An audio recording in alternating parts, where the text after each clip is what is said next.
বিশ্বব্যাপী mini Asia নামে খ্যাত মালয়েশিয়া যে কোনো পর্যটকের পছন্দের তালিকার প্রথম দিকে থাকে। ছিমছাম ও গোছানো এই দেশটিতে প্রতি বছর অসংখ্য ভ্রমণ পিয়াসী মানুষ ঘুরতে যায়। পুরো দেশ জুড়ে রয়েছে সবুজ শ্যামল প্রকৃতি, পাহাড়ি রাস্তা আর বন জঙ্গল। 13টি রাজ্য এবং 3টি ঐক্যবদ্ধ প্রদেশ নিয়ে গঠিত দক্ষিণ পূর্ব এশিয়ার একটি দেশ মালয়েশিয়া। দেশে প্রায় প্রতিটি অঞ্চলেই চোখে পড়ে পাহাড়। প্রাকৃতিক সৌন্দর্যই মূলত বিভিন্ন দেশের পর্যটকদের সেখানে বেড়াতে যেতে আকৃষ্ট করে। দুই পাহাড়ের মাঝে আঁকাবাঁকা পিচ ঢালা পথ, ছবিতে দেখা এমন দৃশ্যের মতোই মালয়েশিয়া। দেশের সব আধুনিকায়নের বেশিরভাগই পাহাড় কেটে করা হয়েছে, বিশেষ করে সড়কপথ ও রেলপথ। এখানে এক একটি এলাকার সঙ্গে আরেকটি এলাকার প্রাকৃতিক সৌন্দর্য ও ভূতাত্ত্বিক মিল একেবারেই কম। তাই কোনো জায়গার চেয়ে কোনোটা কম সুন্দর নয়, যে যার মতো ইউনিক। পেট্রোনাস টুইন টাওয়ার মালয়েশিয়ার সব থেকে জনপ্রিয় স্থান। রাতের টুইন টাওয়ারের সৌন্দর্য দিনের টুইন টাওয়ারের চেয়ে পুরো ব্যতিক্রম। সন্ধ্যার পর টুইন টাওয়ারের সামনে KLCC এলাকায় যাওয়াটাই উত্তম সময়। প্রতিদিনই সেখানে পর্যটকদের মিলন মেলা বসে। এখন পর্যন্ত এটি পৃথিবীর সবচেয়ে উঁচু টুইন টাওয়ার। দুই টাওয়ারের মাঝে আছে একটি ব্রিজ। মাঝের এই ব্রিজকে বলা হয় স্কাই ব্রিজ। কুয়ালালামপুরের মধ্যে আছে টুইন টাওয়ারের নামে খ্যাত পেট্রোনাস টাওয়ার। কুয়ালালামপুর থেকে 413 কিলোমিটার দূরত্বে অবস্থিত লঙ্কাবি সমুদ্র সৈকত অঞ্চল আন্দামান সমুদ্রের 104টি দ্বীপের সমষ্টি। কেবল অপরূপা ঝর্ণার কলকল সুরধ্বনি, সমুদ্রের নিচ দিয়ে রাস্তা, ম্যানগ্রোভ ফরেস্ট, আরো অনেক কিছু দেখতে পাওয়া যাবে। ইচ্ছা হলে ভিন্ন অভিজ্ঞতার জন্য একটি নৌকা ভাড়া করে চলে যাওয়া যাবে ম্যানগ্রোভ ফরেস্টের ভেতর। সেখানেও আছে বাদুড়ের গুহা, ঈগলের গুহা ইত্যাদি দর্শনীয় স্থান।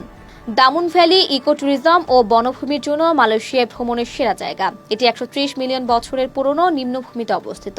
এই বনভূমিতে অবিশ্বাস্য রকমের জীব বৈচিত্র্য রয়েছে। 438 বর্গ কিলোমিটারের এই বনাঞ্চলে 100 প্রজাতিরও বেশি বন্যপ্রাণী ও তারও বেশি প্রজাতির উদ্ভিদ রয়েছে।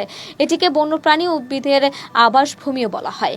পর্যটকদের ভাগ্য ভালো হলে এখানে ওরাও ওটাং, বেটে হাতি, ধূসর চিতার দেখা মিলবে। তবে এখানকার প্রধান আকর্ষণ হলো জনবসতি না থাকায় এর পরিশুদ্ধ পরিবেশ।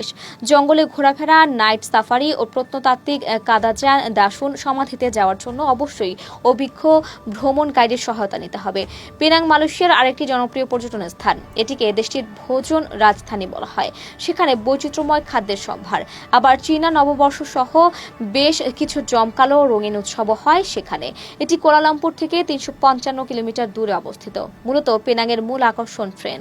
প্রাপ্তবয়স্কদের জন্য 8 রিঙ্গিত আর ছোট ও বৃদ্ধদের জন্য 4 রিঙ্গিতের বিনিময়ে এই ট্রেনে চড়ে যেতে পারবেন পেনাং পর্বতে। বর্নিও মালয়েশিয়ার একটি পার্বত্য অঞ্চল। এটি বিশ্বের মধ্যে সবচেয়ে বড় দ্বীপ। এই দ্বীপে অনেক বন্যপ্রাণীর দেখা পাওয়া যায়। এসব বন্যপ্রাণী দেখার জন্য বহু পর্যটক এখানে ভিড় করেন। এর উত্তরে জাভা, পশ্চিমে সুলাওয়েসি ও পূর্বে সুমাত্রা অবস্থিত। মালয়েশিয়ার ঐতিহ্যবাহী ও ঔপনিবেশিক সময়ের একটি জায়গা মালাক্কা। এটি মালাক্কা অঙ্গরাজ্যে অবস্থিত। ছুটির দিনগুলোতে অনেকে এখানে ছুটে আসেন পরিবারের সঙ্গে সময় দেওয়ার জন্য। অনেকে আসেন অবসাদ ভুলে নতুন করে জীবনের স্বাদ নেওয়ার জন্য। মালয়েশিয়ার জাতীয় পার্ক হলো তামান নেগারা। এটি সবচেয়ে পুরনো জাতীয় পার্ক।